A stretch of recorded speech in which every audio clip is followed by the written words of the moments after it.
Well, Gordon, who's the Daisy supervisor on the line. So if you guys have any questions, please ask us. Thank you. And I'll turn it over to ABN or Daisy. Um, I'm trying to screen share. How do I do that? Can you see? Oh, here it is. Okay. I don't have to, oh, here we go.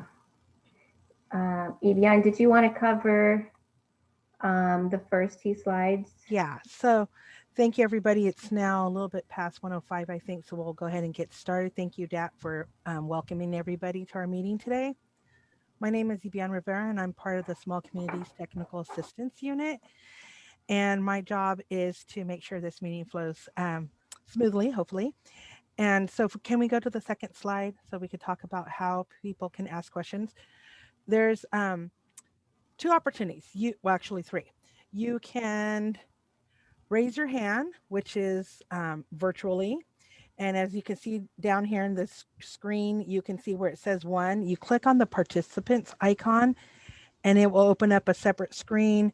And on that screen, you'll be able to see on the right side a button labeled raise hand. So you would raise your hand. That lets us know you have a question. We can unmute you. We will call on those and unmute those who raise their hand in the order that they appear. While your hand is raised, it'll turn blue. When you lower it, it will change back to a different color. And we'll leave you unmuted while the question is being asked in case there's a follow-up question. Or if you would like to, you can also send us an email to Ibyang, IBYANG .Rivera, RIVERA @waterboards.ca.gov. You should have received an email from me. So if you have that email, you can hit reply and ask your questions and we can answer those at the end of the call. Daisy and Shin will give you an opportunity throughout the presentation to ask questions. Please, and this is your opportunity to ask your questions and get the information from our experts. Thank you. So I'm going to turn it over to Daisy and Shin. Thank you.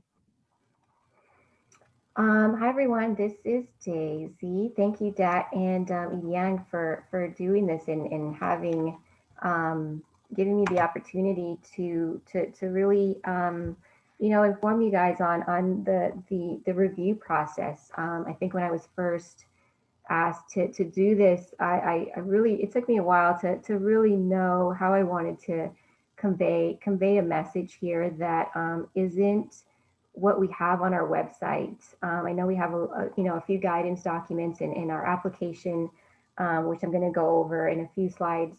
Does have a lot of information, but I think in what I'm realizing and working with you TA providers is that there's some details that still aren't clear, or maybe we're just not conveying the right message here. And so I'm hoping that this presentation will help clear up some more detail and just kind of help you do the best job that you guys can.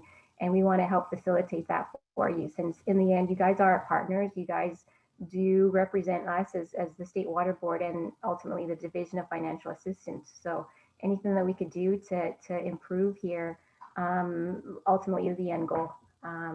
So let me start. The presentation here is to go over the general and technical application packages and some of the stuff that, some of the background that we look at as project managers and grant managers in order to process the application authority and understand the completeness and eligibility of each application that gets submitted to us.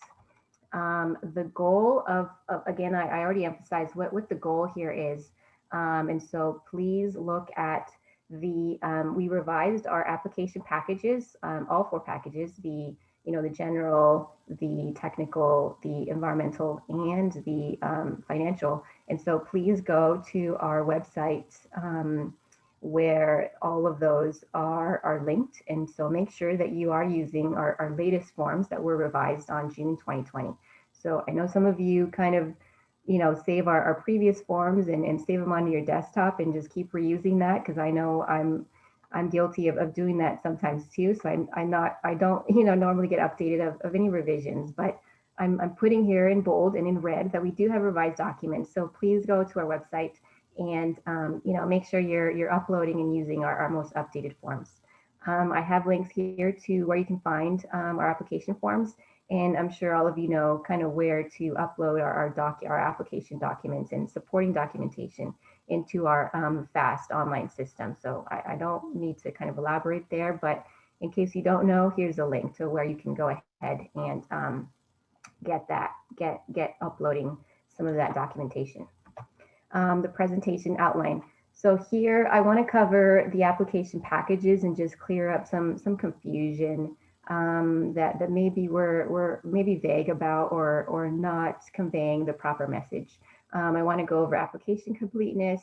I want to cover, throughout the course of this presentation, you will see highlighted how important it is for technical, managerial, and financial capacity, especially with working with small, disadvantaged communities. So we are going to touch on that. We are going to touch on overview of general application package, just some stuff that I've noticed that isn't properly, filled in or we need more information on, and there's a consistent lack of information here. So I'm going to go over that. We're going to go over some resources for TE providers. We're going to link a couple of slides of where you can find some additional resources and contexts of guidance or forms that would be helpful in helping you do your job a little bit better. And then the Division of Drinking Water perspective. I'm going to have my very good friend Shen help us in giving you a good perspective of what the Division of Drinking Water and also our SAFER program does to help collaborate with our efforts to really create a good project here. And so they're our partnering agency. We consult with them on a lot of our projects to develop and build a good long-term project. So she will go over some of that, and then towards the end, we will cover a little bit of an overview of some of the technical application package. I'm not going to go too much into detail because I know Shen will cover a lot of that in her presentation. So this is pretty much an outline of what we are to expect in the next 2 hours. Dun, dun, dun. All right, ready, here we go. What are the application packages? I know our general message is to submit a general application package at a minimum, but let's be honest, a general application doesn't tell us a whole lot about the project. It doesn't tell me what the problem is. It doesn't tell me what you're eligible for, or do you qualify for, our health-based categories. What is the story and history here that we need to know when processing an application and understanding if you're even qualified or eligible for our funding. The general app doesn't tell us that. So in reality, we really need all 4 application packages to know and understand the overall health of the water system, what the project is coming to us for, and how we can help solve that. So I just want to highlight the application packages that we do request in order for it to be considered complete is the general information package, the technical package, the environmental package, and the financial security package. I know Gabriel Edwards did do a training with you last week to cover the environmental package. So I hope that was clear in the stuff that our environmental scientists and our environmental review unit looks for when reviewing those packages. So if you have any additional questions, definitely let Ibiang know what those were so we can work with you and maybe build additional training or additional guidance to understand how to make your job better, a little bit more clear. But for this presentation, we're just going to cover mainly the general and some of the technical packages. How DFA receives and assigns applications. I get this a lot from our TA providers or our engineering consultants. They ask me as a project manager, okay, I submitted the FAST app, now what? What have you received it? It's been 2 months and how come why haven't we started yet? And so I just kind of want to be more transparent about what happens after you submit an application with us through our FAST system. So a lot of our senior managers do review the applications that get submitted through FAST, they get reviewed on a weekly basis. And there's a number of factors that get determined when assigning the application to a project manager. They look at the applicant size, if it's a small water system or a large water system. They look at the median household income, if it's a disadvantaged community status. They look at the project history. They look at staff workload across our different units. And they look at the application completeness. So what I want to emphasize here is that it really depends on how you thoroughly and how you adequately fill in the forms determines, where your project gets assigned to what senior manager and to what project manager.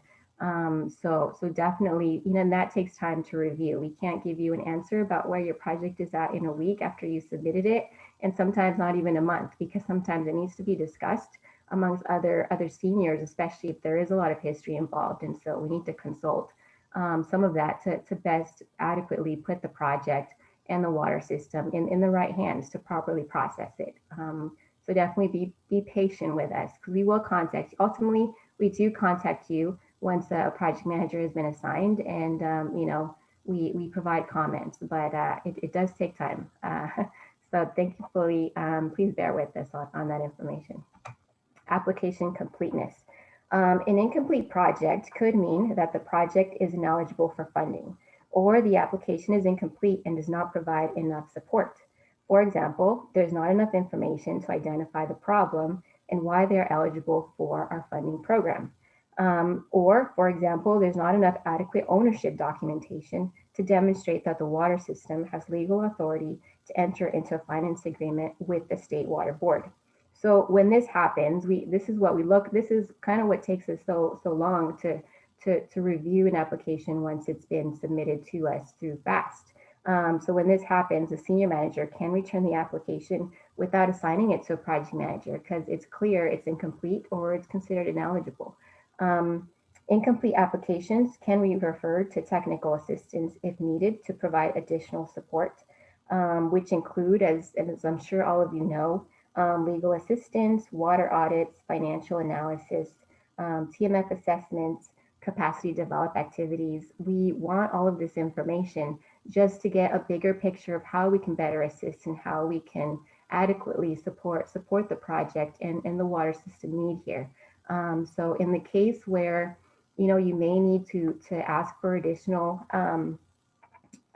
technical assistance, or in the case where I know some of our technical assistance providers do only submit the general application expecting that they want a project manager or someone to review and help them fill in the rest of the application. Sometimes that part's not clear to us and we think the application is considered incomplete. So in the case where you do need additional assistance, please let us know. Please contact your grant manager, or please put add a separate document in the attachment or in the form saying you want additional assistance, because I want to make it clear that we're not a first come first serve funding program. Just because you submitted a general application doesn't mean you're first come on the list. It really just means your application is not complete and your project is going to be on hold until you submit all of the 4 application packages that I mentioned earlier. And so other applications that are more complete will of course be moved to ahead of the line because we have more to work with. And so from there we're ready to go. So I just want to make that distinction for those that are only submitting general application packages, that we need more information. So definitely there's a lot of coordination, communication that should happen with the grant manager, or if you know who your assigned project manager is, please let them know if you need additional assistance or if we need to provide additional technical assistance to fill in some of those gaps that could be delaying the processing of your application. There we go. So one thing, when putting together this presentation, I originally was only going to focus on just the some of the nitty gritty of application development, but in putting this together, I realized that the heart of really building a project and the heart of really helping assist, a small disadvantaged community is the technical, managerial, and financial capacity of of their system. So I know TMF is not required as part of our planning application, but I really think it should be. And I want to take a moment to remind everyone where TMF really came from. In 1996, the Federal Safe Drinking Water Act required states to incorporate technical, managerial, and financial capacity into public water system operations. This requirement helps ensure that public water systems have a long-term sustainability and can maintain compliance with all applicable drinking water laws and regulations. I mean, this is really what we want to do, right? This is pretty much supports why we do what we do and why we receive the funds to help small disadvantaged communities. Um, Next slide. So the Federal Safe Drinking Water Act was signed into law in part because of the significant problems that small public water systems had in providing safe, reliable drinking water to their customers. And so we as the State Water Board recognize that some of the violations are partially as a result of the inadequate TMF capacity, either by the operator, the water system owner, or governing board. And this really should be addressed early on when building a project, because this can contribute to the delay of executing a contract and approving a financing agreement with the applicant. So as a result, the State Water Board developed criteria to evaluate the TMF capacity of public water system. So here we've identified 13 TMF criteria. And so if you really look closely, most of this criteria really is what we ask for in our application. We ask for, your evaluation of consolidation. We ask for a system description. What are your sources? What are your, treatment alternative? We want to know what this is. We want to know a copy of your certified operators. Are they adequately, operating the system? We do definitely ask, some of our regulatory agencies, DDW and LPAs, how are they operating the system? Is this something that we need to provide better training on so that they could adequately, operate, as a water system? Operations plans, trainings, ownership is a really big one that we ask for as part of the general application. We ask for water rights. We ask for you to outline and provide a detail of your organization. We want to know how you operate, and we want to respect your formation and management processing and procedures. There's one thing for the state to do things one way, but we understand that everyone, at the end of the day, you're operating as a business, and so we have to respect that organization. Emergency response plans, budgeting, and budget controls. All of this essentially in a nutshell is what we ask for in our application. So that's why I highly recommend for you to really look into the TMF assessment and to really help us understand what is the water system deficient in. So my most honest recommendation is to really dive deep into the water system's TMF capacity before even submitting an application for funding. Our goal is to know what the deficiencies are so we can assist with helping to meet compliance efforts. If it's an eligible activity, we can consider funding it in the planning project, or we can work with an additional technical assistance provider to create new work plans and fill in some of the gaps that we can't ultimately know until you look at and really dive deep into the TMF assessments. So our short-term goal really is to make project-ready construction funding agreements. But in the long term, just like how I emphasized with the initiation of the TMF idea, is we want to ensure that public water systems maintain compliance with all drinking water laws and regulations, not just those required for funding purposes. So really take a moment to see the need, and we want an overall picture of how we can help. And so I know just funding in general is a small part of what the state does to really address the need, but long term, how are we going to keep it sustainable? How are we, how is the water system going to, maintain compliance with the customers? Is something that should be considered. Okay, so I guess any questions from there before I dive deep into general application package?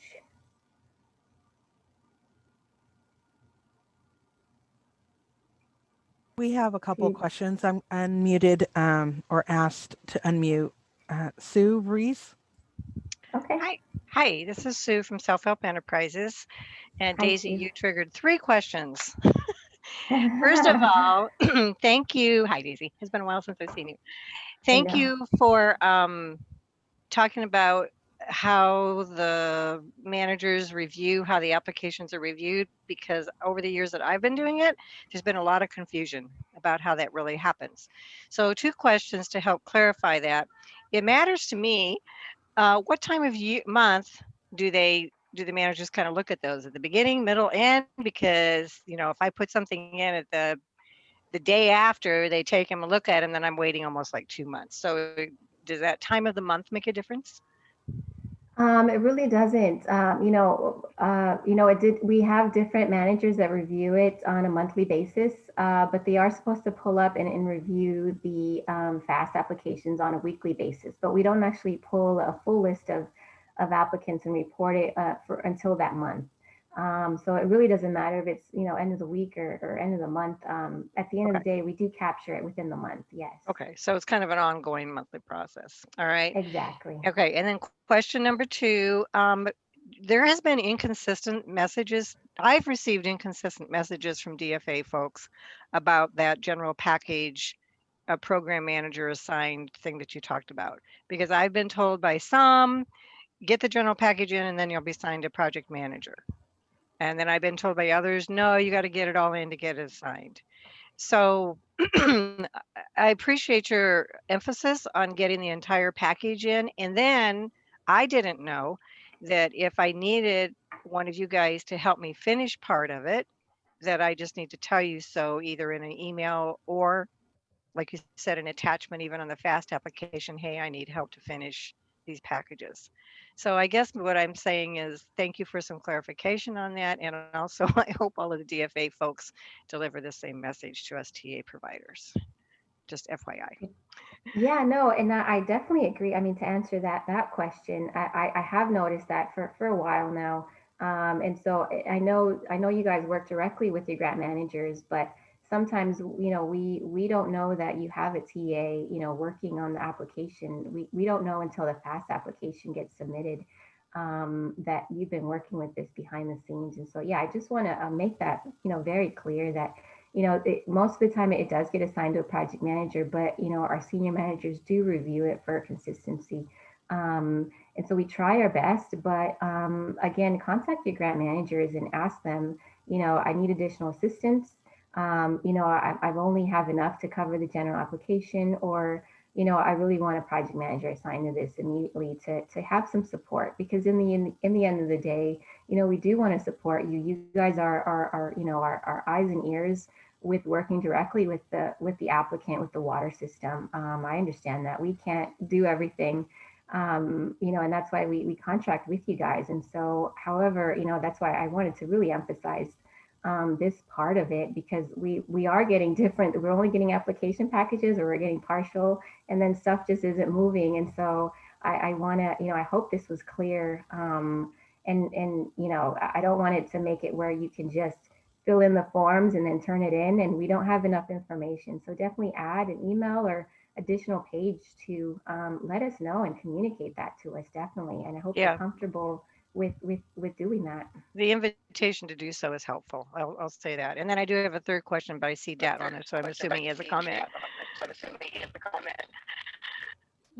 Yes, thank you for the questions, but I just want to make it clear that if you do submit the general application in, that's a trigger for us to assign a PM. And just exactly like what Daisy is saying now, we have different PMs, right? And some of them may not want it to be as engaged, but we're changing all that. We are having our grant managers work closely with the project managers while you are completing the application package, so that when it comes in, you know, it will make it easier, smoother for them to review this if they already know what's, you know, need to be worked on or already been addressed when they're engaged early with you guys. So, because what we don't want is for you to be working on a work plan and then we close that down and then the application come in and then there was more follow-up stuff and then we had to open up and reopen and another do another work plan for you to follow up and finish up the work. So we wanted to make that so that was a change that we make, and you may hear some, if you get um, anything other, you know, if you get a PM that don't want to engage, then work with your grant managers and we'll make sure that that doesn't happen. Okay. That's great to hear. Thank you. And I think the other thing that sometimes we don't understand is there's a difference between a PM and a GM, you know, the grant manager and the program manager. So that helped kind of clarify that. I do have a TMF question. I've got a couple of projects that are going to be consolidating, well, in this case with the city of Fresno and one with Cal Water, big water systems. And so this whole TMF assessment thing that you were talking about has been a little bit new because you're asking for more than what we were used to in the past. However, somebody like Fresno already has a bunch of projects, and so, and another one doing Cal Water, which is a big water system. If a small system's consolidating, how much TMF is really going to be needed? Is there like an alternate form? Is there some kind of resolution? Is there something that could be done to meet that requirement to show that the larger system has a TMF capacity? I get what you're saying on the small ones. I understand that. Obviously, we know that, right? But this is a Yeah. different situation I'm talking about. Yeah, so we do have an alternate form, exactly. So the TMF assessment, it really is for small community water systems, but we do have an alternate form for larger water systems. And so if you want, I can provide that to you, Sue, in an email, or I can have you, Biang, send a subsequent email just to send you the link to the alternate form. So yes, you're correct. We do have an alternate form. But yeah, just, mainly for the small water systems where you feel, since you work with them and you communicate with them and you assess their response, do they have all the proper documentation? If they don't, there should be some red flags, throwing up in your mind. Maybe we should be really diving deep in the TMF. If they're responsive and they could administer their own water system and you feel like they adequately manage their system, maybe you don't have to, look so closely. But I really, a lot of, your technical providers have been doing this for a long time. And I know in talking to you, you kind of get a feel of whether, or not they have adequate capacity. And so, and that's where we as the state water board, at least me as a project manager, trust that you can let us know, if this is something we should be concerned with before we even enter into an agreement with the water system, and ultimately, provide funds for a capital improvement project, if that makes any sense. No, it does. But I understand it with the small ones, but my biggest question was those bigger ones. And I do have the alternate one. I thought that there was one. And if we're allowed to use that for those bigger systems, then that's wonderful. So just want a Yes. clarification. Thank you. Yeah, thank you for the question. Great questions. So Sue, this is that. I wanted to follow up real quick then. You know, when it comes to consolidation, it's a little tricky.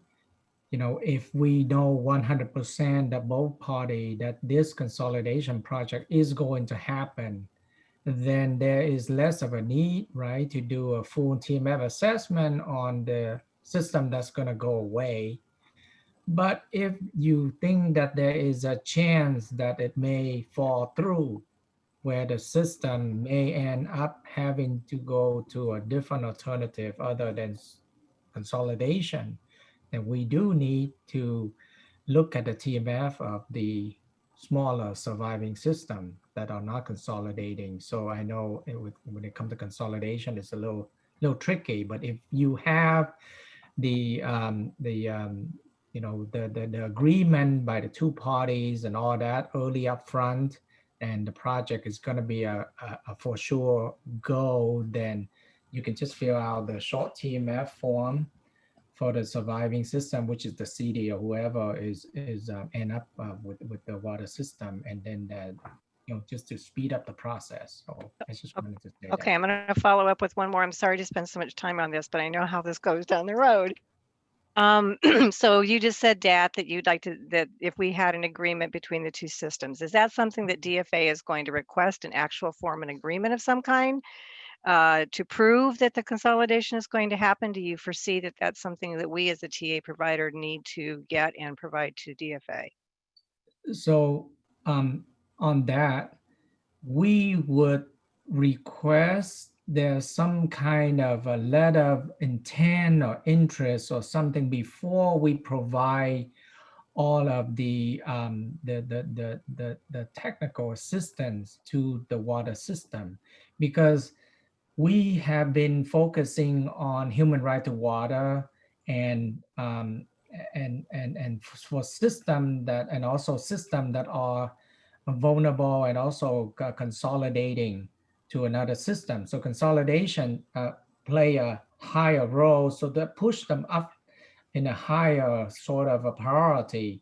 So in order for us to provide the TA, the technical assistant, let's say a system that have zero violation whatsoever, but they just are interested in consolidation, before we provide the grant to do the TA or anything, we like to see that if there's a letter of intent to connect or something like that, not necessarily an agreement, but the agreement usually, has to be done anyway, but it's much later on, right?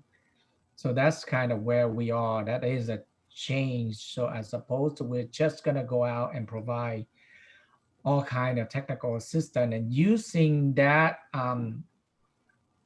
consolidation as a benchmark and move ahead of somebody else, for instance, when there isn't any interest out there. So that's kind of what the change is. Okay, we have several consolidations in the queue, Mhm. so knowing that that's something we need to get is very, very helpful. And I see Caitlin's on the call, so Yep. I'm glad to hear that Caitlin's hearing the same thing. Thank you. Yeah, and just to add to that, I know Dat mentioned a letter of intent, but really depending on, how the water system is structured, they do, I know I have seen memorandum of agreements or, however they do their formal documentation or agreements is something that we can accept as well. Okay, we have one other person with their hand raised. Jennifer, would you like to unmute yourself, please? Thank you. Hi, Daisy. This is Jennifer Hazard from RCAC. So I know that we spent a lot of time on this and I appreciate Sue's questions, but I do want to say that for years we've been submitting the general application first, just so we can get it in the queue. And knowing now that that's really not the case, I think I would like to suggest to our technical assistance providers that they continue submitting the general application first as soon as it's completed, so they can start working with the project manager. Would you agree with that?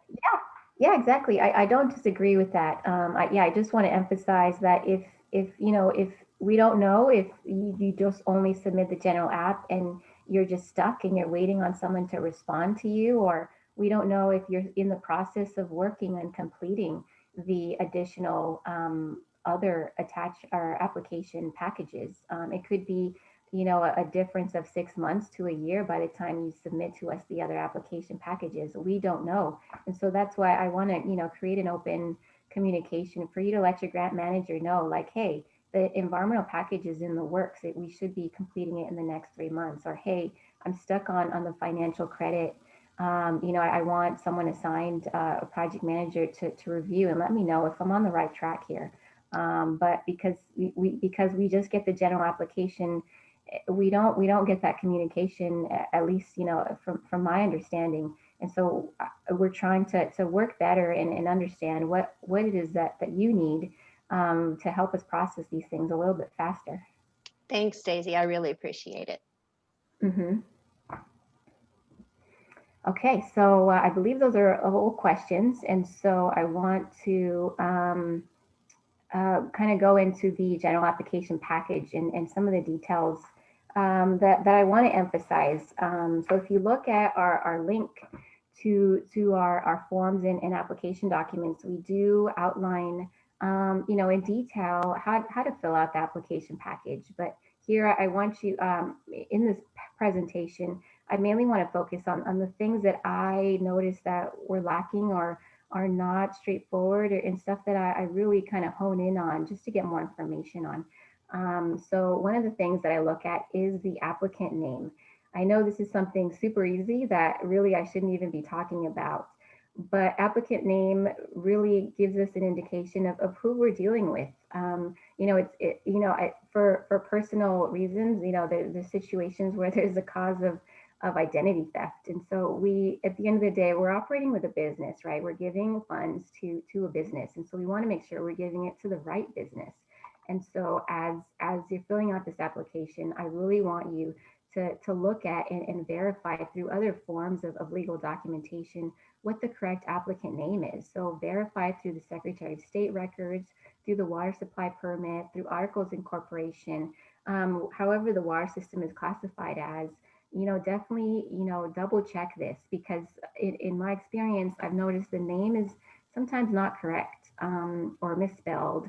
And so, if this is something we need to address before we enter into agreement, we need to, because this could be one of the reasons why there's a delay.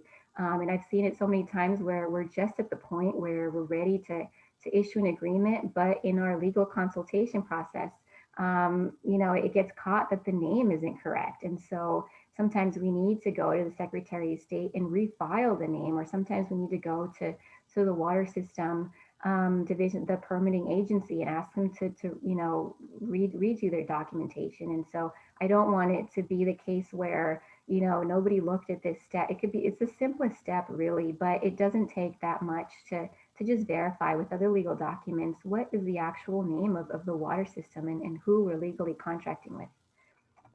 A mailing address. I know for me, at least, I don't like too many options in my personal life. If you give me too many options, I just get overwhelmed. And so in looking at this application, I noticed there's a street address and then there's a mailing address. So just to make it clear, the street address really is kind of where the water system is located at, but we're not going to send mail or wet signature or sensitive documents to where the water system is, right? Because no one receives some of this information. So really be careful about, giving us a right mailing address and letting us know, if it's a PO box, that's okay. If it's, if you guys operate out of, someone's house and that's where your secure documents are held and reviewed and mail is opened, let us know and double check this information. Because, we do send wet signature hard copy documents to you for you to sign and return back to us. And so this is just something that's important for us and ultimately could delay, the execution in particular of a financing agreement. And population and service connections. This is also another thing that I noticed there's inconsistencies on. And so we want to make sure that, we're very consistent with this. As I mentioned earlier, our senior managers do look at the criteria, a certain criteria in pretty much assigning a project manager to a project. And so if the population is incorrect or service connection incorrect, it really could affect where the project gets assigned. And so please double check, Drinking Water Watch or double check with the water system and make sure those numbers are consistent. You are required as the applicant or the water system is required to submit this information as part of their electronic annual reporting. And so is it the same information? This really could impact how much you're eligible for in funds. And so double check this, don't just take one number because the water system told you. Definitely do your homework and, double check from various sources and understand where they got this information from, so we can all kind of be on the same page here and provide the best service we can. So for example, if you guys didn't believe me that people's names are, or water system names are different, here's an example of a domestic water supply permit. It was issued to, as an example, Lake Morena Oak Shores Mutual Water Company. So if I was just looking at this only document, I would have put in the application, Lake Morena Oak Shores Mutual Water Company. And as a project manager, who maybe is looking at this for the first time, they would have thought, okay, this is their title. I'm just going to put this name on every single one of our application and processing documentation.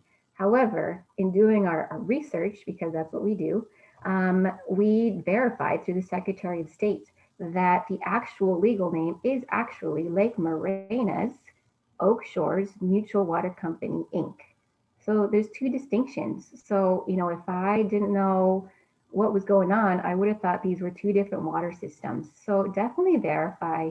I provide a link here for those systems that do need to file to the Secretary of State where to find your information. But double check through various sources what the legal name is, and who you're contracting with, because it does happen a lot.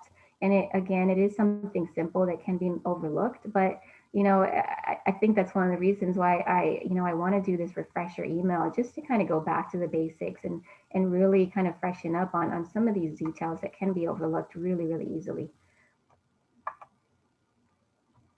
Okay, so next thing is the DUNS number. I'm gonna be really honest with you guys. I have a hard time I just find it so funny, this DUNS number. Every time I hear it, I just want to smile and laugh. Don't ask me why. It's just a funny name to me. But I really want to point out why we ask people why this is important. And the DUNS number, if you don't know, I want to kind of establish that it's a 9-digit identifier that verifies the existence of a business entity. It's for all entities wanting to do business with the U.S. federal government. And so in some form, we either provide all federal grants or we provide, partial federal funds. And so this is something that you should have or your water system should know, because again, at the end of the day, we are contracting with the business. And so they should have this information available when contracting with us. Another thing I want to point out is the title of the authorized representative. As part of the application, we do request attachment F5, either the authorizing resolution or corporate resolution or an operating agreement, just to identify who will be, the administrator here to administer the funds. And so I know during the course of by the time you submit an application to the time that we actually process and actually are ready to issue an agreement, sometimes this can change, and we don't often know that the title or the position has changed to a different person. So please let us know. As soon as you know there's a different title than what you originally submitted to us, please send us an email or contact your grant manager or a project manager for that case, just to let us know, because sometimes we don't know, and last minute, in looking at the structure or the organization chart, we realize it's a different title. And so I hate to have this be one of the reasons there's a delay in issuing the agreement. So double check this and let us know. I hope that's clear. So contact person, I know in this general application, we only provide one kind of way to give us a contact person name. But this is another thing that I want to kind of let you know, that definitely add a different contact page to let us know who are the main people that are going to be responsive and who are the best people to contact with to really give us the best information about the water system. So I know we do ask for, the actual authorized representative for representing the water system, but, oftentimes the contact person could be you as LP, technical assistance providers. It could be the engineering consultant. It could be, whoever else. So please let us know if it's multiple people at a separate page to let us know who those people are, so we can all kind of be on the same page and moving forward and deciding, how best to answer some of the questions that do arise when reviewing for the application. Another thing is project title. I'm sure Maureen from the clean water side, and I'm sure Gabriel Edwards in the environmental training kind of hit the point that project title is definitely important. Because as you know, in working with a lot of applications and applicants, you can get various projects from one applicant. And so we want to make sure we're talking apples to apples here, and we're addressing the right project concerns. So if the project title is not accurate, we can confuse it for a different project. And we can confuse it for a project on the wastewater side, or we can confuse it on a project on the water recycling side, for example. So project title really should be consistent throughout all documentation that gets submitted to us, either through your environmental documents, your engineering reports, project advertisements. Make sure and double check and let your applicants know that, please be consistent with the title, because we do also have our own LGTS loan grant tracking system where we do put project title in there. And so again, we want to make sure that we're addressing the right project. And if we're not, that we have to go back to why was that missed. And again, we're entering into a legal contract, a financing agreement with the applicant. So we do put project title on there as well. So we just want to be consistent and make sure we're talking about the right project here. Estimated project schedule. So I know sometimes, depending on the provider or who actually fills out the application, sometimes this is blank. Sometimes this can be submitted in different forms. And I just want to, emphasize that this is really just an estimation. And I know we only put a couple of deliverables here, like environmental documents and plans and specifications. But I do want to really highlight and address that the reason we ask for this information, at least for me as a project manager, I like to see a schedule because it helps me really build and helps me give a better timeline for the project that we're developing. For example, are the plans and specs going to take a while? Are they going to take 8 months? Are they going to take 12 months? I don't know. I need to kind of gauge how long it's going to take to complete the planning or construction project, so I can, talk to my manager and say, hey, they're going to take longer than 3 years, or hey, I think we need to put in the contract that, it should only really take them 2 years. And so this is a discussion that we really need to build when working on a project. So yeah, don't be afraid to just give us an estimate. It could be, it's an estimate from the date that you think you'll receive a funding agreement. So you can put April, 2022, or you can put it in months. But we're not tied to this date, I guess is my point that I want to drive here. It really helps us to understand, why is it going to take, it gives me, when I see this and someone puts, 12 months to adopt environmental documents, it helps me to ask more questions, like why is it supposed to take this long? Is there, other agencies we need to consult with? Is there, are we needing to consult with California Coastal Commission? It just gives us more clues as to how to best build a good financing agreement for the project. Okay, so any questions on kind of those before I get on to the next? Because I know that was a couple slides that I kind of breezed through. Hopefully it was all clear. Okay, nice. So another thing that, as much as I want to emphasize TMF as part of, planning development of submitting an application, I do want to go back to our roots here, and I want to really highlight our mission statement with the state water boards. Our mission here is to preserve, enhance, and restore the quality of California's water resources and drinking water for the protection of the environment, public health, and all beneficial uses. And to ensure, the resource allocation and efficient use for the benefit of present and future generations. I don't know about you, but this is a really long sentence, but this is our mission statement. And so the reason I really put this on here is because, in summary, it really takes a village. We can't do this alone with just Division of Financial Assistance. We do need to outreach. We do depend a lot on you as technical assistance providers. We do depend on our other partnering agencies, such as, Division of Drinking Water, local primacy agencies, our SAFER unit, and even some of our other state and local agencies, such as cities and counties, and even, environmental justice groups. We do rely on a collaborative effort to really get back to our roots of why we're all doing this, and why we're all in these positions to help address the need here.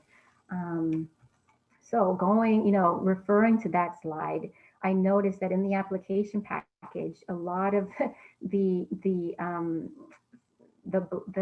forms, especially when addressing consultation with other agencies or partnering agencies or other funding sources, are sometimes very dry or limited in information. And so I want to definitely emphasize that, for filling out the consultation with other agencies, we do want to know if we're going to need to coordinate with, for example, Bureau of Land Management, U.S. Forest Service, Army Corps of Engineer, State Office of Historic Preservation. So that way we can, start to understand what are the timelines, what's the budget that we're looking at. Even if you think that, that you're not going to pursue an alternative that's going to impact this other agency, just put it down and just write it on there, because it really helps us have that conversation. But if we don't know, then this is a step that we miss. And so again, it could cause a delay in processing your application and issuing a financing agreement, because towards the end we find out, like, oopsie, we didn't know Bureau of Land Management, it would take a year to get them to approve the environmental document, or oopsie, we didn't know U.S. Forest Service, the permit that they had ongoing to have a temporary easement has now expired, and so we need to go back and talk to them and reissue that permit. So it's a collaborative effort, which is why I want to emphasize here. And so if or the water system applicant knows that we're going to be consulting or needing to address other agencies, please write it down here. It's best to be upfront with information rather than not knowing at all. So my next point with partnering agencies, this could be, local cities and counties. Of course, sometimes I understand that sometimes communities or applicants feel that, they're alone in this, but, working as a state agency, I know that they're not. I know cities and counties really are concerned with making sure that, their constituents are receiving adequate, everything that's needed to get them into compliance. Again, that's the reason why we have the mission, that's the reason why we have this program. And so, maybe we need to partner with them and have, other resources available to them. Environmental justice groups, again, as much as maybe our agenda is different, our purpose is the same, and it's really to help and assist in any way we can to better, equip our water systems. Also, California Public Utilities Commission, not only LPA or Division of Drinking Water are regulatory agencies, we do have some small water systems that are regulated by CPUC. So this is a partnering agency for us to understand kind of what are the needs with their agency. Another example is LAFCO. For consolidation agreements, we know this is something we need to consult and discuss with them when even pursuing an alternative such as consolidation. Another thing for other funding sources, I'm sure you're aware, and if you're not, I'm going to say it right now. Part of our new intended use plan is that some of our applicants may not be receiving full, grant or principal forgiveness, and they may have to supply a certain percentage of their own, general funds or their own type of funding to provide a complete funds to complete the project. And so please, definitely try and find other sources of funding, either through USDA or Department of Water Resources. You don't have to always, come to us. We're happy to help you, but we understand that maybe some other agencies do it better than us or have more funding, or we're not the end all be all. So definitely reach out to these other agencies and ask if they have any funds available for, for the need of what the project is in need for.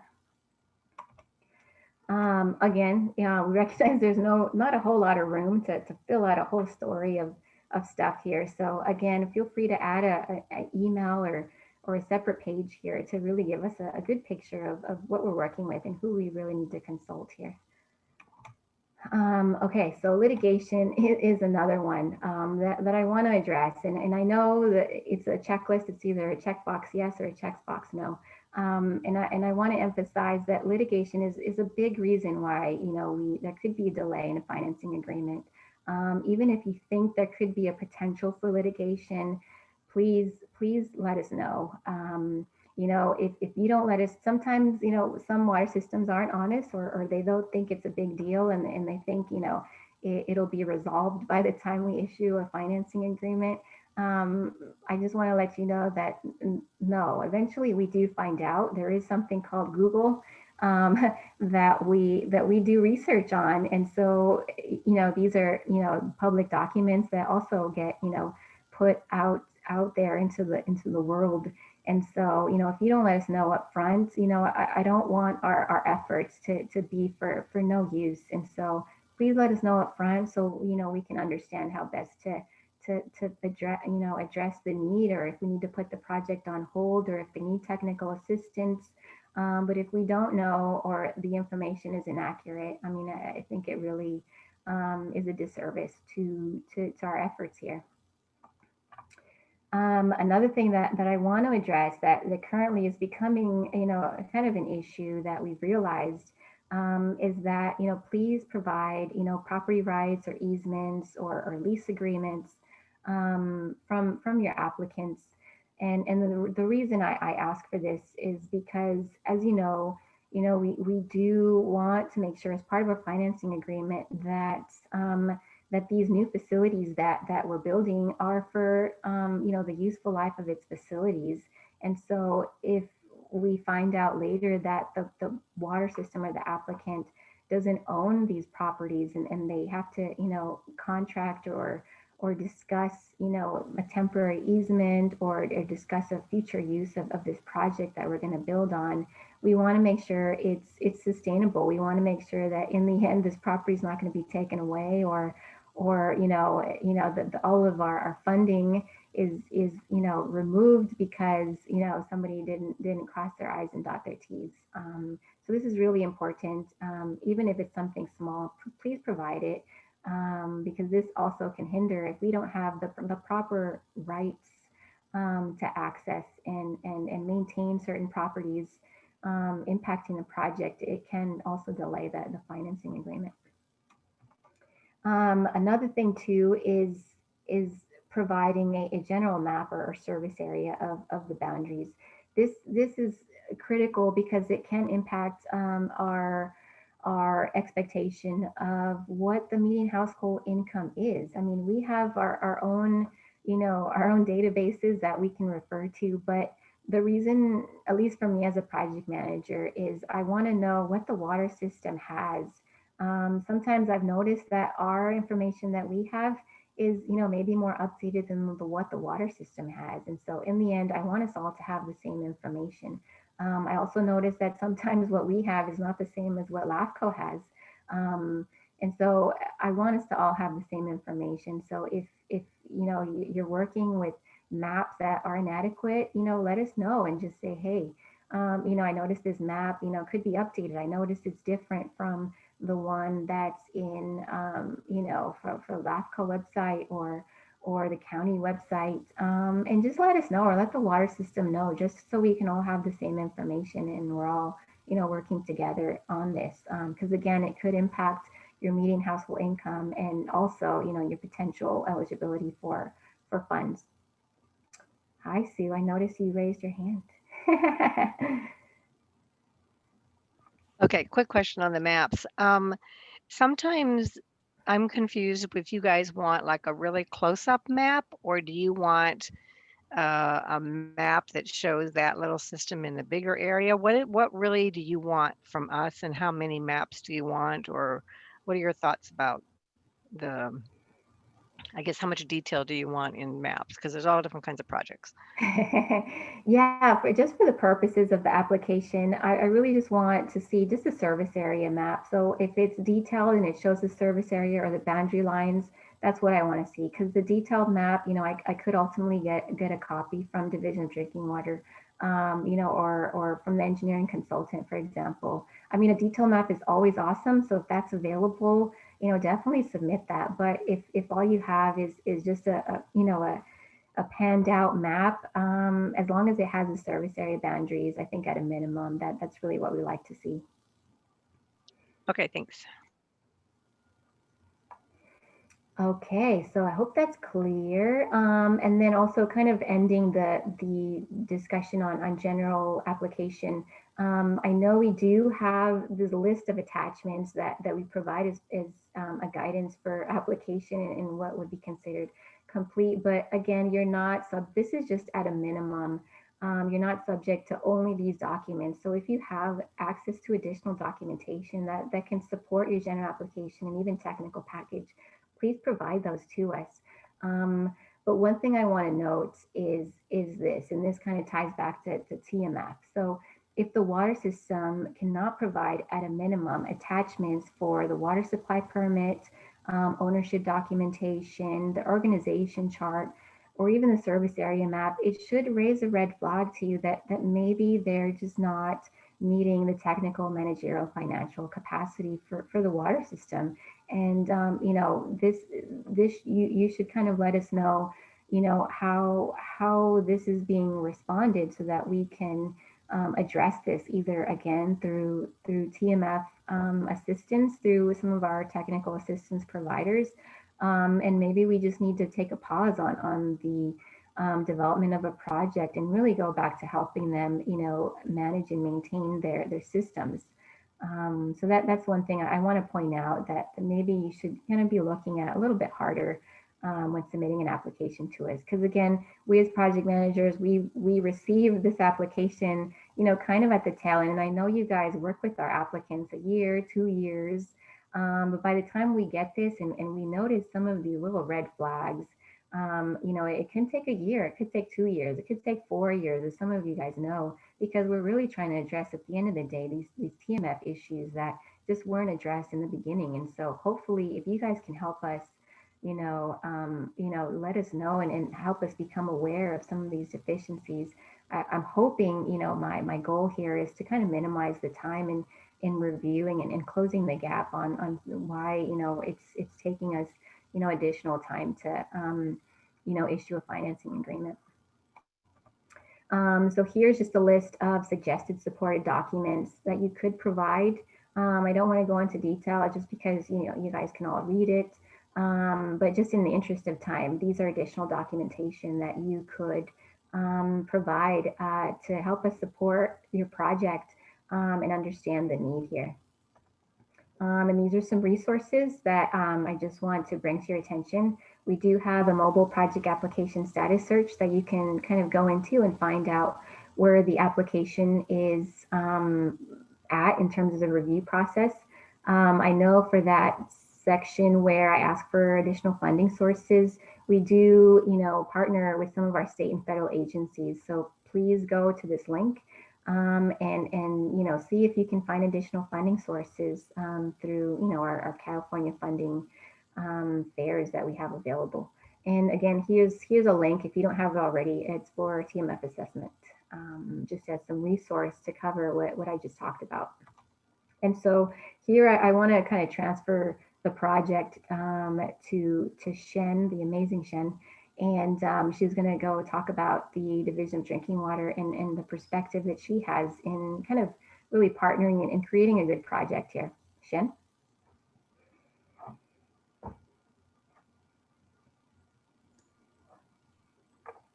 Thank you, Daisy. You did a fantastic job.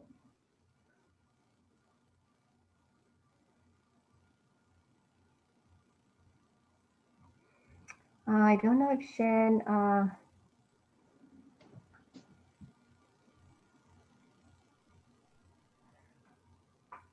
hello, Evian, is Shen Unmuted?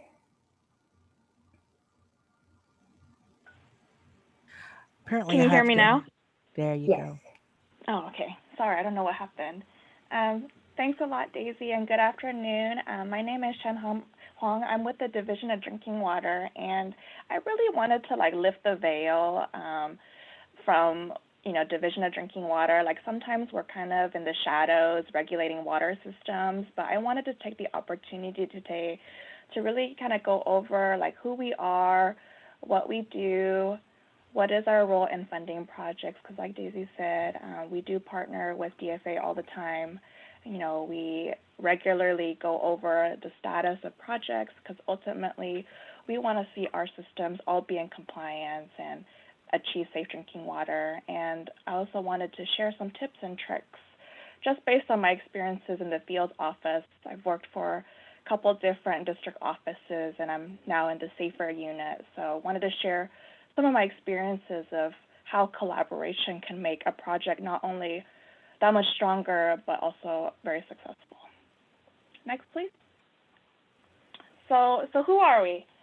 So Division of Drinking Water and LPAs, we are the regulatory agencies for California public water systems.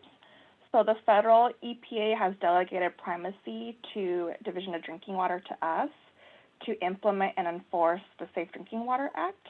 And then in some instances, with certain counties, we have the ability to further delegate primacy to certain local primacy agencies. We call them LPAs, and those are your local county health departments. And in the instances where the counties do regulate small water systems, they would be under 200 service connections, and that could go for either community water systems, non-community, non-transient water systems such as schools, or transient water systems such as gas stations. Between the both of us, DDW and the LPAs, we regulate approximately 7,400 public water systems statewide. And our mission is to really protect public health through a very collaborative process. And I've just included a link here of our law book. This is really what we go by every day when we implement and enforce both the federal and the California-specific Safe Drinking Water Act. And in terms of funding, we are, a sister agency to DFA. Like we really are the regulatory counterpart. So that's, kind of why when the TA providers, you start projects and there's kickoff calls and we're, a disembodied voice on the phone call, that's the reason why we get invited. Because, we're not just, somebody in the field office. We really want to make sure that these projects are successful because at the end of the day, we have to permit them and we have to inspect them. So here's just a couple maps. The first map is our district office map. So we're spread out all across the state and really work directly with our water systems every day. Every water system, if they're regulated by DDW, there's a district engineer and also an assigned staff engineer.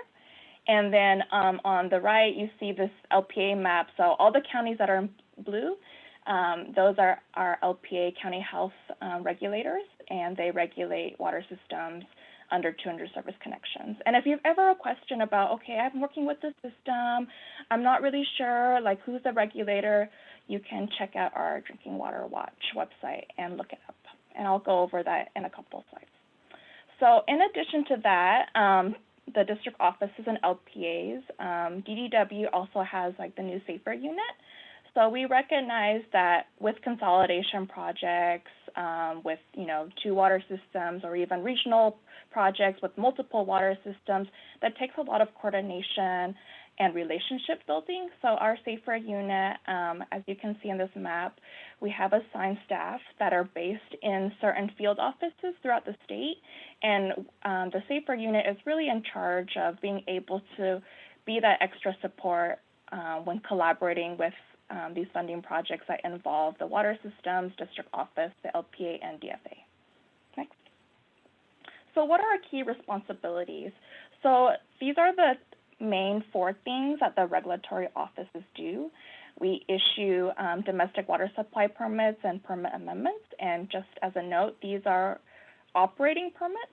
So what that really means is, sometimes you, as part of the planning application, the consulting engineer, they'll go out to like other agencies, such as the counties, for like building permits, excavation permits.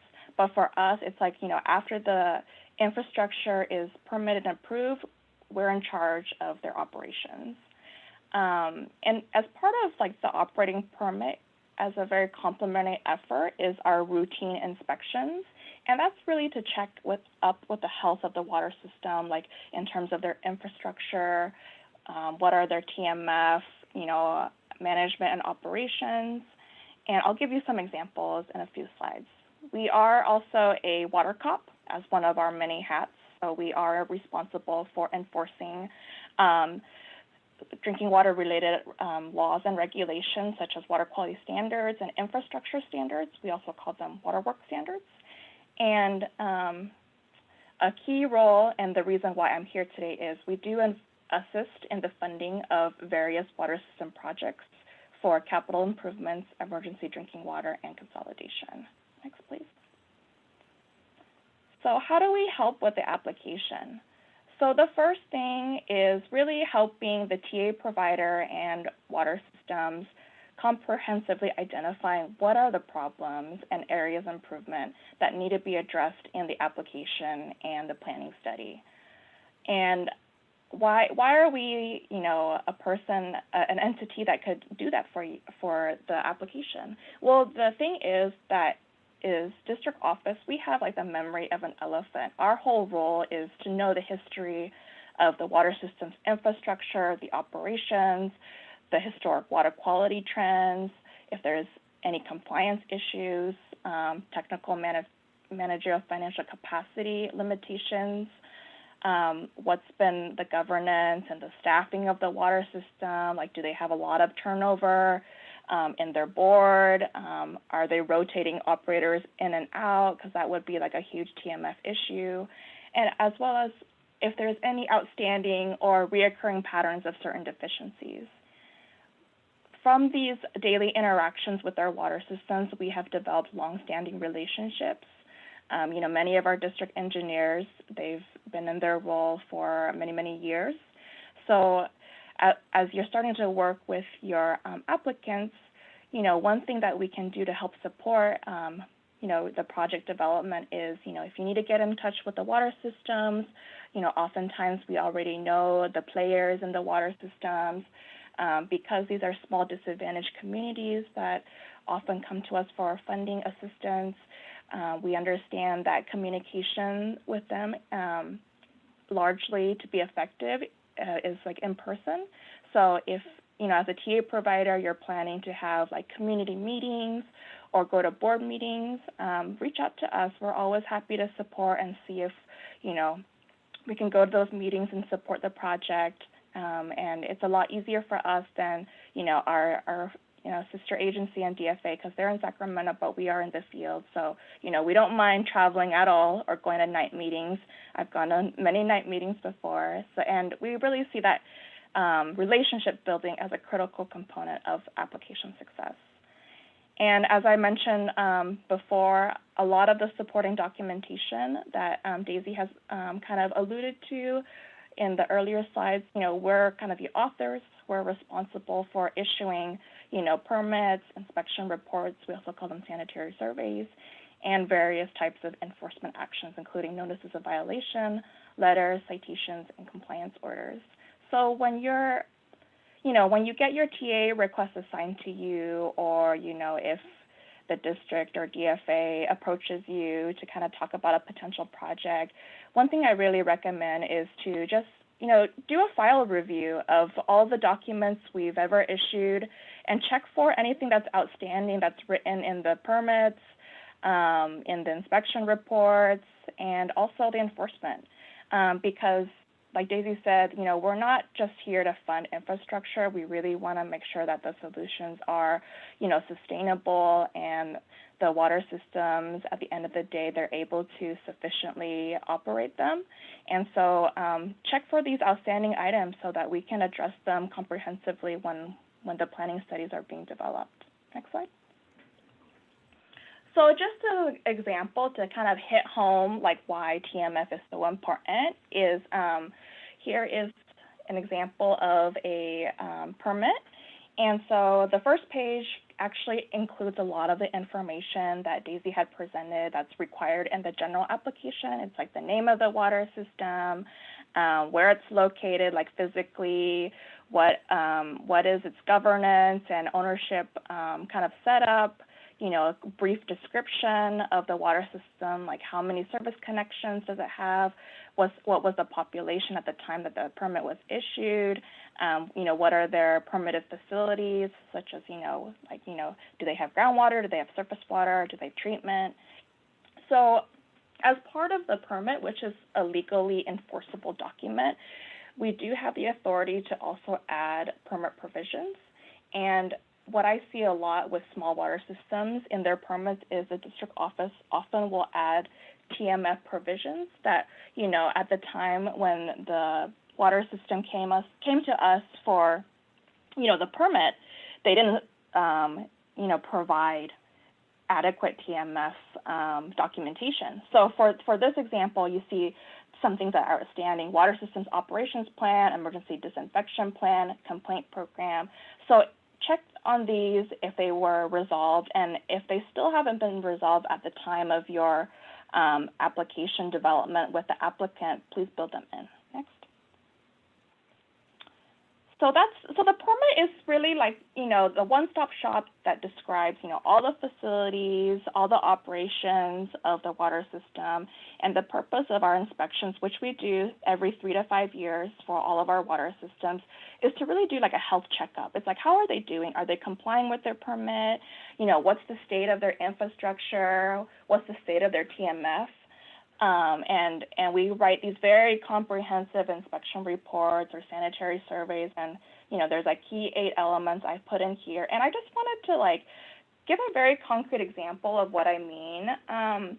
So for example, I went out a few years ago to do an inspection, and I had identified that the small water system, you know, they're out of compliance with nitrate, but as part of, you know, their facilities, they have a hydropneumatic pressure tank, and you can see in the pictures, you know, they've been trying to extend the useful life of this facility over and over. They've been like welding patches, but, you know, it's kind of gotten to the point where, you know, there's like severe corrosion, and because it is pressurized, like, you know, this is a significant sanitary hazard.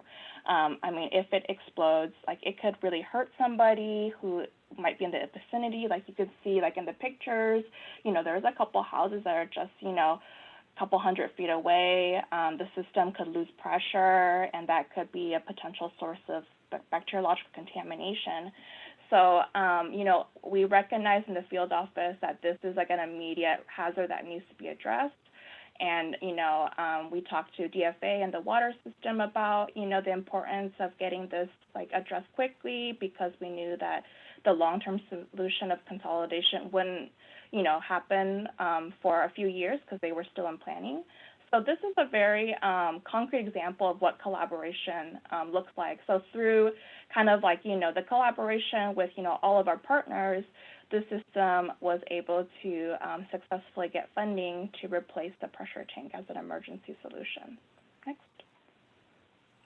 So I just have like a table of very common enforcement actions that you'll see when you start reviewing the file for the applicant. And we, again, like, you know, our principle is to protect public health. We're not here to be punitive and punish the water system. Like, ultimately, we want the water system to deliver safe water. So, you know, our enforcement kind of like approach is on a progressive scale. So, you know, it's like, you know, in order of like severity, it ranges from like, you know, a notice of violation or a letter. Those are kind of like, you know, reminders, or like documentation that, hey, something is, you know, there's a significant deficiency. And then it goes like increasingly more and more serious. So like a citation with a fine, compliance order, and there's also other orders we issue. So this is just a really good summary table. Again, like, you know, if you have a small water system and they have a lot of enforcement in their history, that signifies, you know, that they definitely have underlying TMF issues. Next slide. So here's an example of what a significant deficiency letter looks like. You know, sometimes when we do these routine inspection reports, they are extremely lengthy. They can be like 30 pages or more because we kind of pour over the ins and outs of the water system. But when district office identifies like a deficiency that's so significant, so egregious, we can do like a quick letter just to kind of, you know, document what happened and also direct the water system come up with a plan to correct the deficiency. So here's just an example that happened for a city. This particular city, they did not have a sufficient number of isolation valves throughout their distribution system, and the isolation valves that they did have were really non-functional. So there was an incident where when their main broke, they actually had to shut down their whole, you know, system, like from the wells to and depressurize the entire distribution system for 10,000 people. And we had to put them on a precautionary boil water order. And then, you know, this was not actually the first time it happened. This had happened, you know, on another occasion a couple of years before.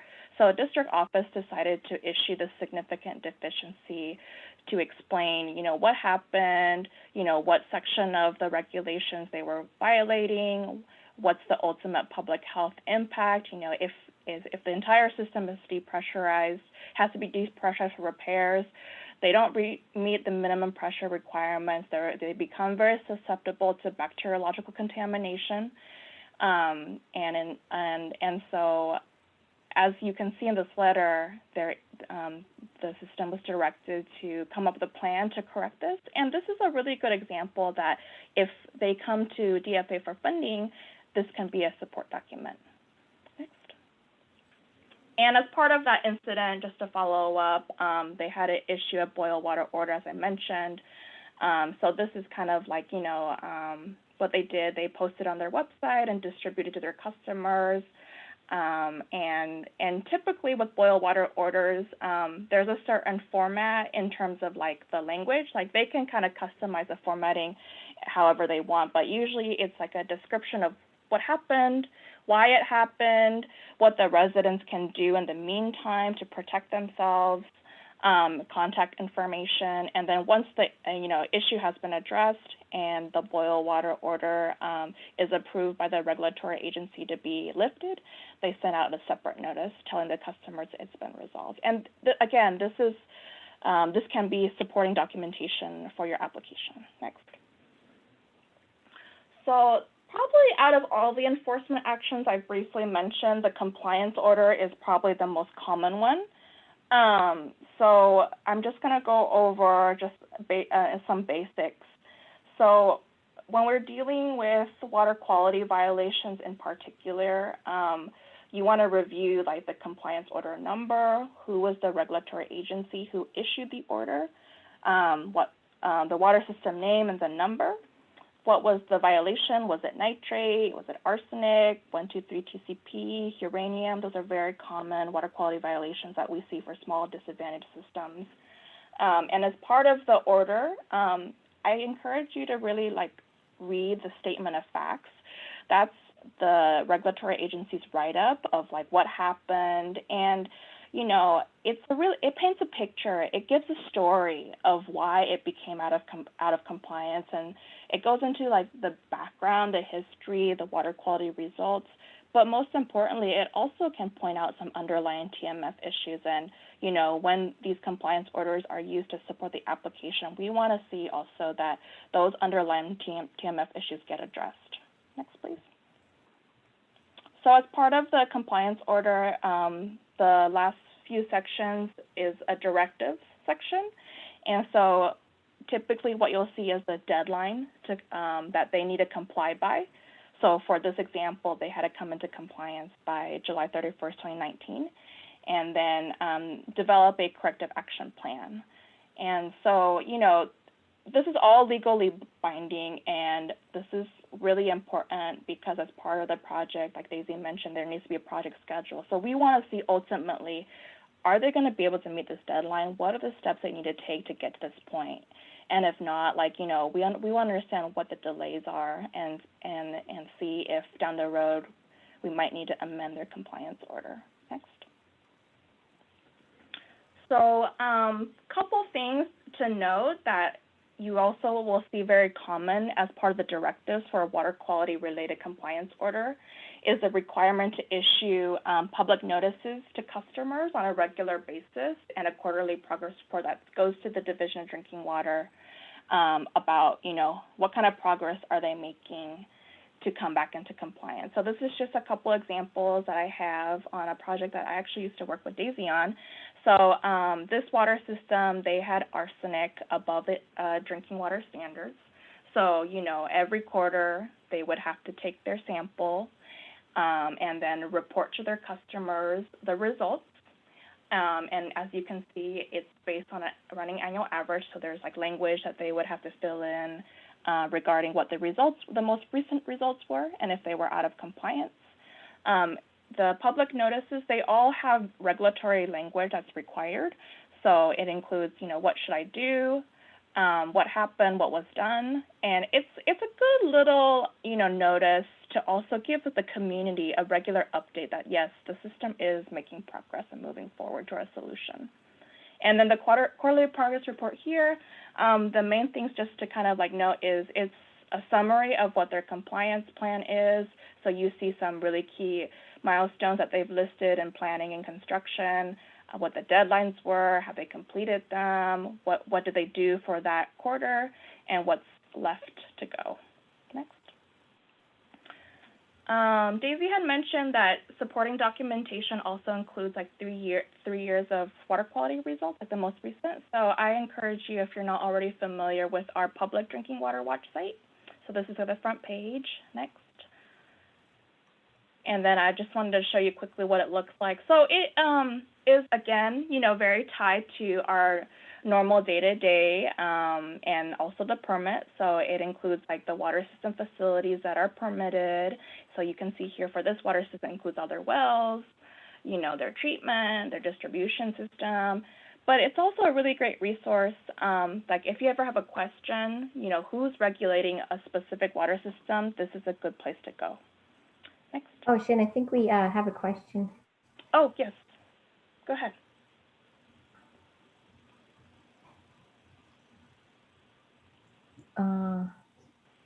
Hi, I guess it's a question for Daisy. Going back to the notice of violations, do you want to see the ones that are active currently for the system have happened in the recent past, or could you have some sort of guidelines for that, please? Kind of what Shen had mentioned, we do want to know how many notices of violations they've received. They could be for a number of reasons. Of course, we want to know if they have an active one, in the last 3 years or 5 years, depending on, sometimes our, just to be honest, sometimes our regulatory agencies, either LPA or Division of Drinking Water, they're so backlogged in updating their notices of violation that the most current one is probably 5 years ago. But whatever is the most recent one, we want to see it. And if it goes down the road, 5 years ago, we want to figure out what is the overall concern here. Is it just arsenic? Do they have any other violation that we should try and address? Shen, did you want to add to that? Yeah, I guess from our perspective, it's always good to know to first just review everything that we've issued. So you really can get a sense, is it water quality? Do they have very persistent issues collecting, monitoring, and reporting results? And we can help you, kind of let you know, hey, what is actually recent? If you can't find something, you can ask, do you have a copy of it? And so we can tell you, what's the most recent as well.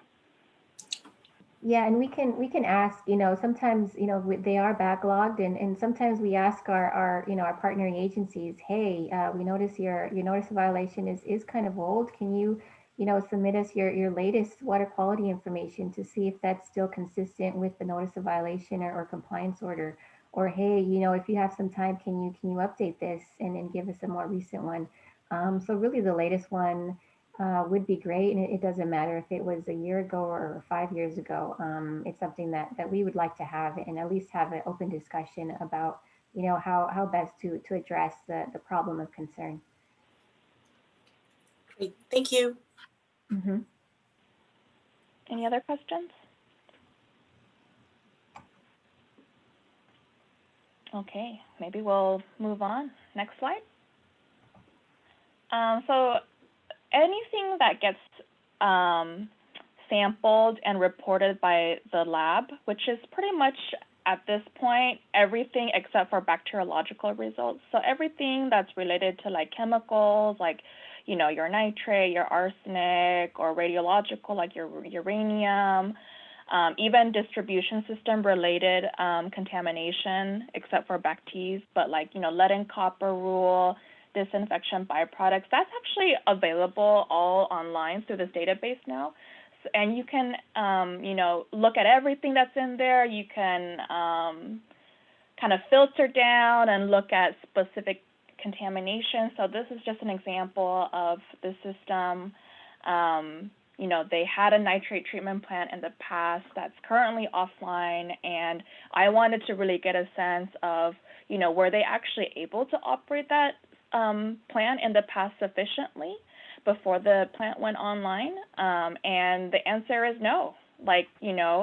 Many times throughout, leading up to the plant just breaking down, they were, as you can see, over the nitrate MCL multiple times. So again, look at the numbers, but also when you're just going through the file, always think, what is the TMF issues at hand? Like, how can we really address, that deep-rooted issue? Next, please. So in addition to providing really good background for the application, we can also assist by reviewing and approving key deliverables that come out of the planning study. And we treat it with a technical, regulatory, and permitting kind of eye. So I've listed, documents that we see in planning studies that are very, very common that we always will look at, which is the planning scope of work, or in the case if it's funded through TA, it's the work plan scope, the preliminary engineering report, and what was the selection of the most suitable alternative proposed by the consultant. If they're doing any treatment or test wells, what were the pilot study results, the water quality and pump tests of the test wells. Once it gets further down the planning study, we'll also look at draft plans and specs and check them to make sure that they're in conformance with our standards. Again, just hitting home, the TMF, we really need to see an operations plan. And this could be for the treatment, this could be for a general, overall operations plan, and this is actually required as part of the TMF package. And we want to make sure that, ultimately whatever solution that the water system goes with, they're able to operate and maintain it adequately. We'll look at cost estimates, just make sure that, everything that's included in the cost estimates should be included. We'll look at the proposed schedule and cross-reference that with, the compliance order deadlines. And then in certain circumstances, a permit amendment application for amending the domestic water supply permit is required. And so I guess just the takeaway is, we do a lot of co-reviews with DFA in these planning studies, and the reason for that is it's not just to delay the project and be another layer. It's actually for a very important reason. All these documents, we want to make sure that they're successful because ultimately, we want to make sure that the solution is protective of public health. The last thing we want to see is a treatment plant, that's built and, it was never evaluated or sized properly. So we don't want to see that. We want to avoid that. And so my ask to you guys is, when you're developing your timeline for how long the planning study is going to take, is to really build in, these review and approval processes. Next. So the next 3 slides I have is just important references that I think are very helpful when you guys are working with your engineering consultants. The first is the permit amendment application package. Again, we are the regulatory agency, and every project is unique and every system is unique. So we always recommend to consult early and often with the DDW or LPA agency on project-specific requirements, like if you really need to submit a permit amendment application package. I've listed some of the top 3 most common permit amendment triggers. That's like a new distribution reservoir that's over 100,000 gallons or more, a new source like a new well, a new treatment plan, or any changes in the process. Those are kind of like the very common triggers we see. And then I've also included a link to our permit amendment application form. It's just a very, short, like 1-page, kind of like a cover letter where you just describe the proposed infrastructure change that would trigger the permit amendment. But, again, with the project being very specific, the district office or LPA, a lot of times there'll be kind of like supplementary information that you'll need to attach as part of that 1-page form. So again, just contact us for any questions. Next.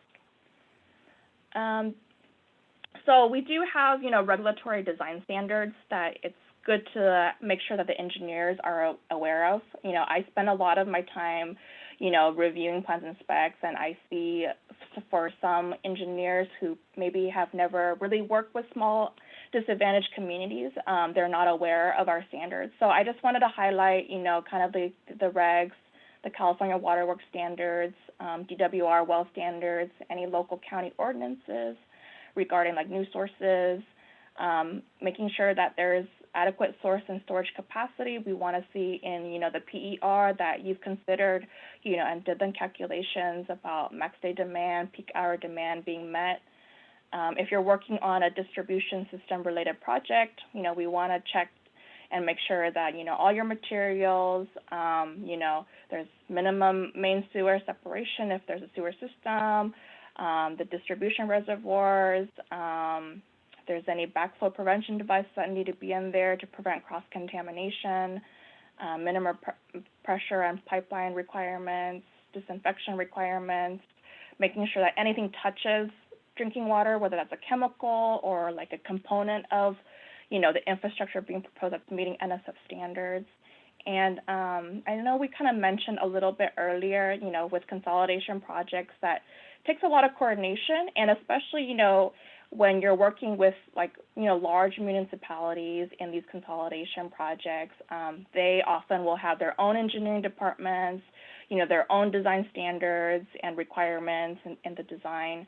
So really, coordinate with, those engineering departments early and often to, get a copy of their design standards. Like I know like here in San Diego, many of the large water systems down here, they have like a common design standard that needs to be followed. Hydraulic modeling requirements is very common from what we see with large water systems when, there's proposal to consolidate smaller systems that might have really dilapidated infrastructure and essentially need to abandon, that system when they connect with the larger system.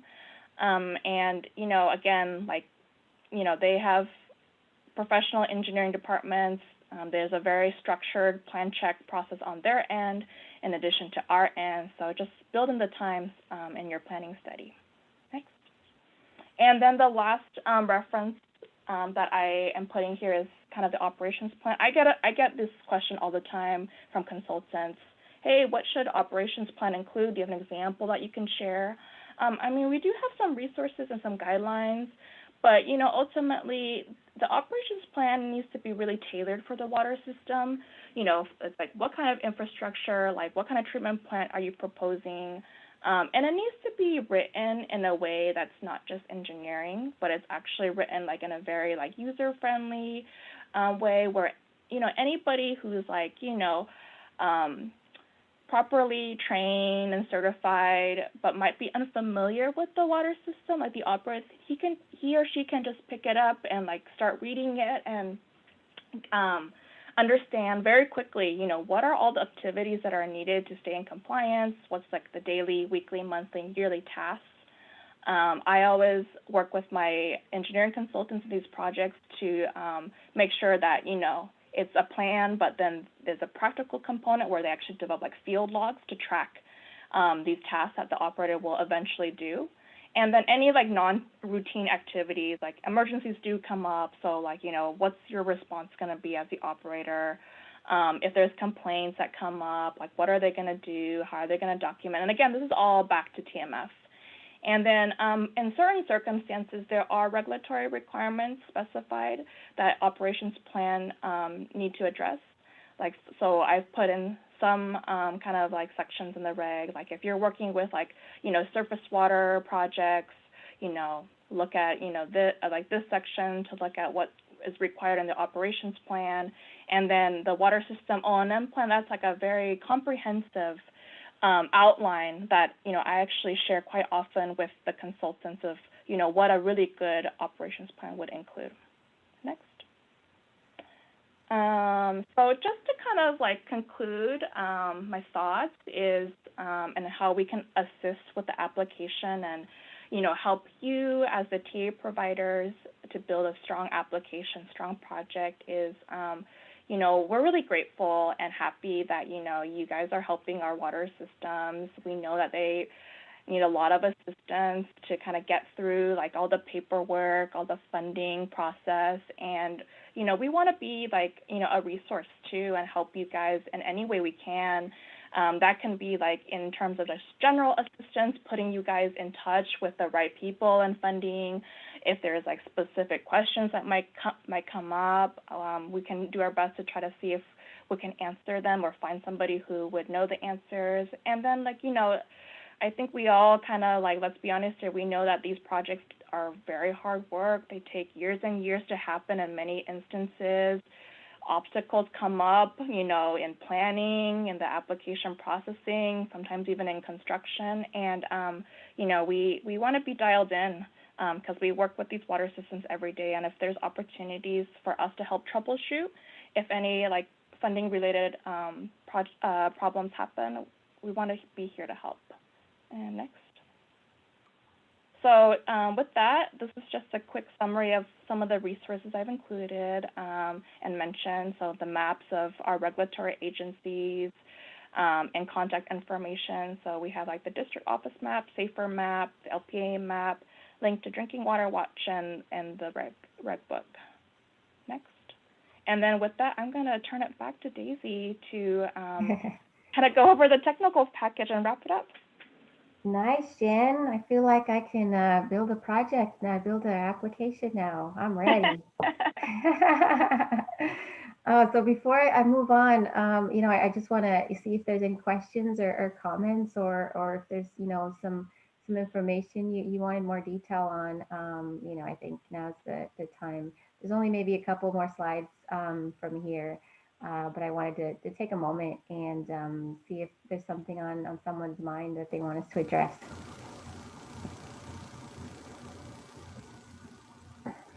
No, wow, Shan, you were good. No questions. Okay. So just, you know, just to talk about the technical package, you know, the reason I had asked Shan, you know, to really dive deep into partnering with our SAFER unit and our Division of Drinking Water or local primacy agencies, that really should help you, you know, really develop the technical package. I know sometimes we get stumped on some of this stuff, and so I want to let you know that you're not alone.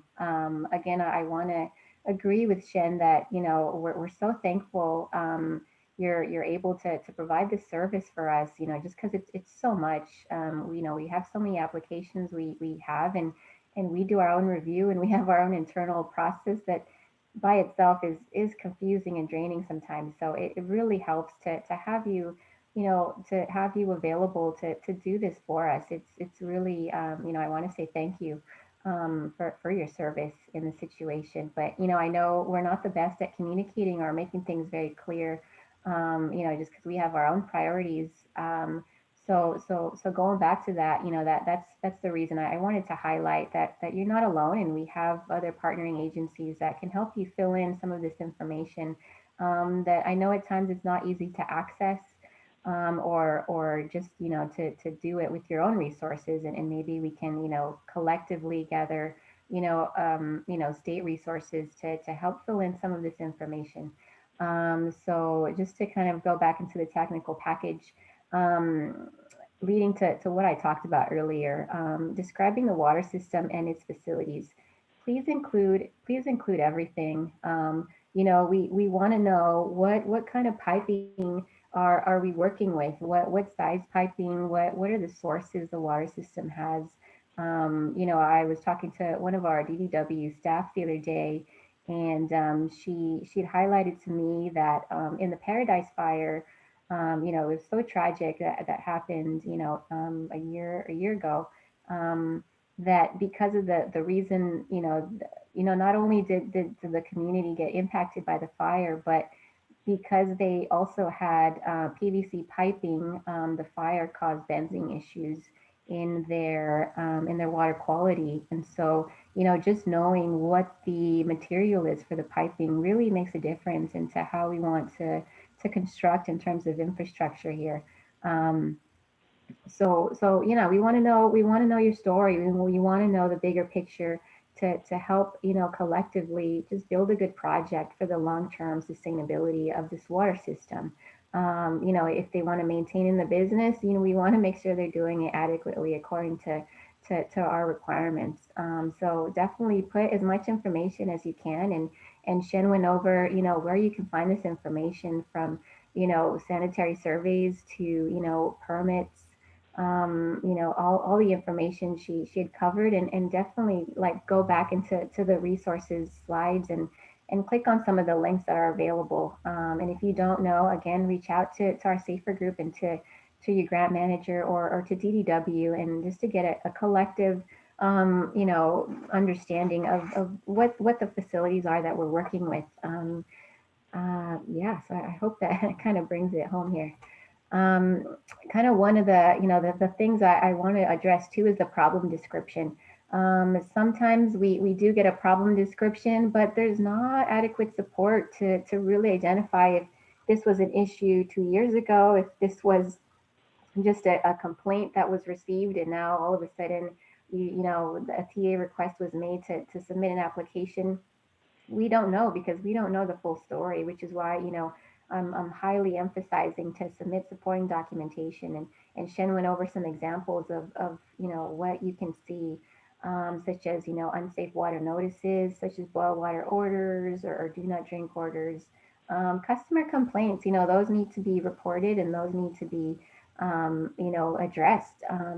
So definitely let us know if that was an issue, or that was the reason why you're coming to us for funding.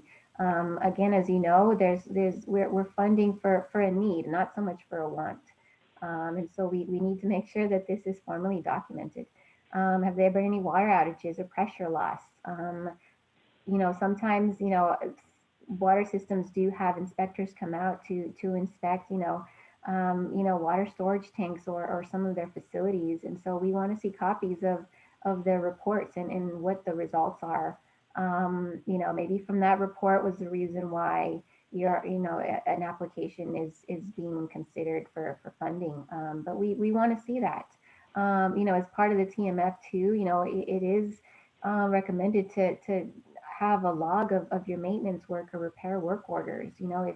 If the system has had, delinquent issues of water leaking, and they've had to consistently repair the same pipeline, that you should have a log of that. It's if you don't have, reporting of customer complaints, you should have pictures or a log or something to help us identify, how reoccurring has been this issue. Has it just been happening in the last 3 months?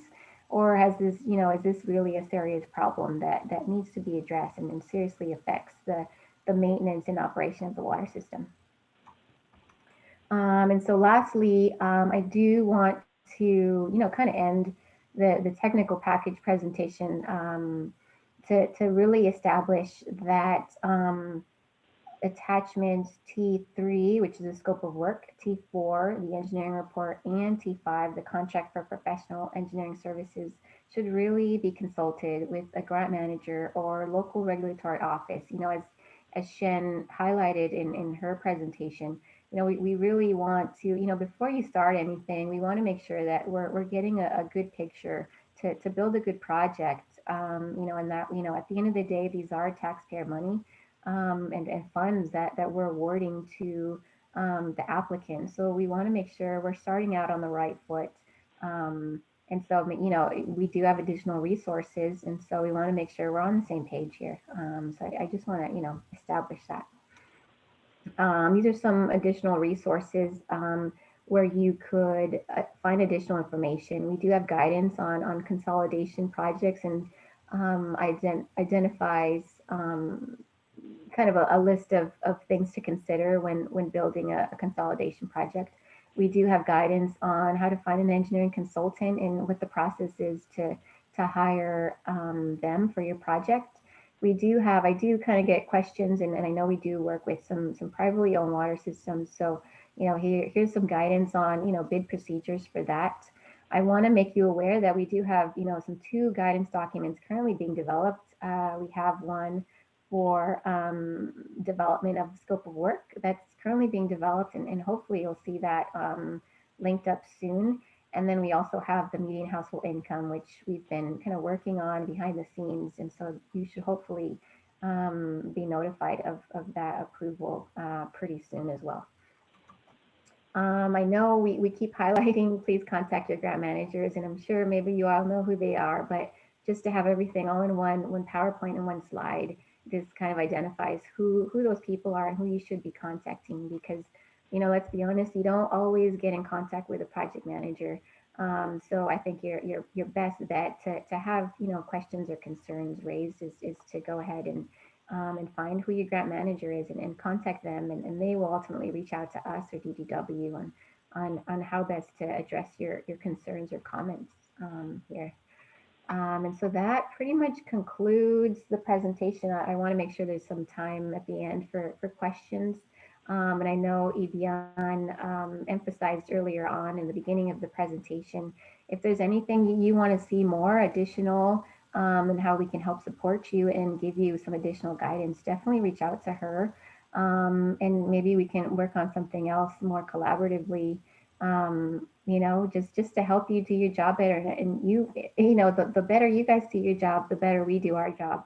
Let's be honest. So, again, I thank you for coming here and having this discussion, and Sue and everyone who had a question. I really appreciated that. It's nice to hear what people's concerns are, so we can do things better. Okay, we have one question. Sue, can you? I'm calling on you. Go ahead. Okay, sorry. On the privately owned water systems, can you expand a little bit more on what DFA does with those? Because it seems like sometimes maybe they can be funded, sometimes they can't. What are some of the guidelines? What's the over helicopter view of especially ones that are serving disadvantaged or severely disadvantaged people, like a mobile home park or something like that? Dat or Bridget, I know you're on the call. Did you guys want to help answer that question?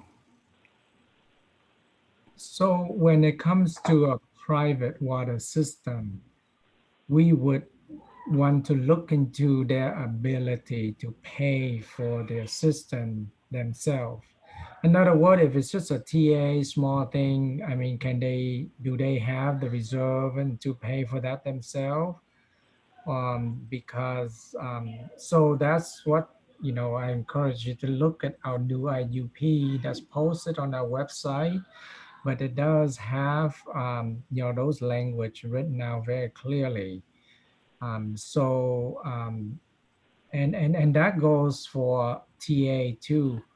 When we are giving, free TA, which is technical assistance, we don't charge them for it. So it's if it's a privately own water systems that have the ability to pay for whatever it is that need to be done themselves, then we would not be providing the free grant for them to do that. So on conversely, there are changes on there that if the system that is not disadvantaged, but they have a primary drinking water violation and where we rank them in category A to C, they are able to get some grant. So it wouldn't be all, because the idea is we want to get people off of the human right to water list and get them back in compliance as soon as possible. So that was the decision that the division and the board makes, that we would pay for additional, grant that we wouldn't have paid for before when you're non-DAC. So that was something that's new. So Okay, so I'm gonna hopefully not put you in the hot seat, but I'm working with some mobile home parks that have the opportunity to consolidate with the water system. And I know DFA, DDW, everybody wants to see a lot of consolidation. If it's a privately owned, for example, mobile home park that's going to consolidate with a larger system so that there's more than one well, secured water supply with or without a contaminant issue, and in this case without, it's sort of a corporation type thing. And I hope this isn't taking everybody else's time. Maybe we need to talk about it specifically, but what is it that the DFA is going to really want to take a look at to see if that's even worth pursuing providing TA to a situation like that? What do we have to do, or what do we have to show to you that we can provide TA to a privately owned mobile home park just for consolidation? So the privately mobile home park, are they owning just that park, or the owner own a number of mobile home parks? Multiple. That makes a difference. So we would look at we look at that differently than if they only own one mobile home park, because then and then when it comes to consolidation too, are we talking about consolidating and putting just a master meter there, and then they're still and not doing any, of course we're not going to pay any improvement inside the park itself, right? The mobile home, the distribution system inside. So that's ultimately, I mean, common sense. We just don't want to provide the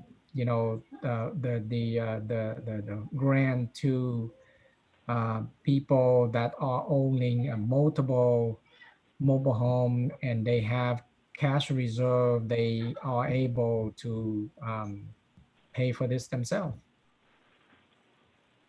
Okay, we'll have to look into some of ours a little more then. Thank you. Right.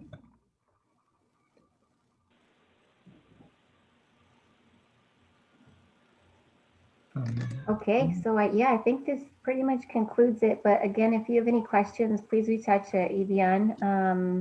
And I hope this was helpful and it helped clarify a couple things to help build a good application. Thanks, Daisy and Shin. Sorry. Yes, great job. Quick announcements. I know some of you have attended our previous trainings, and we sent out the meeting materials and an evaluation form. And really, we do want to hear from you. Daisy's right.